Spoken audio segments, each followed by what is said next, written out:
कागल नगर परिषदेची पहिली मासिक सभा सोमवारी 12 जानेवारी रोजी आयोजित करण्यात आली आहे। या सभेत नगराध्यक्षा सविता माने यांच्या अध्यक्षतेखाली उपनगराध्यक्ष आणि 2 स्वीकृत नगरसेवकांची निवड कार्यक्रम होणार आहे। नगरपालिकेत राष्ट्रवादी काँग्रेसच्या नामदार हसन मुश्रीफ आणि छत्रपती शाहू आघाडीच्या समजसिंह घाटगे युतीची सत्ता आहे।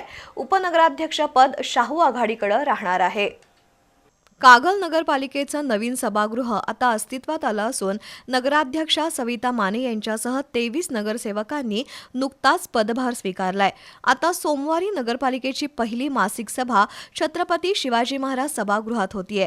या सभेत नगराध्यक्षा माने यांच्या अध्यक्षतेखाली उपनगराध्यक्ष आणि 2 स्वीकृत सदस्यांची निवड केली जाणार आहे। राष्ट्रवादी काँग्रेस पार्टी नामदार मुश्रीफ गटाकडे नगराध्यक्षपद असल्यानं उपनगराध्यक्षपद शाहू आघाडीला देण्याचा निर्णय झालाय।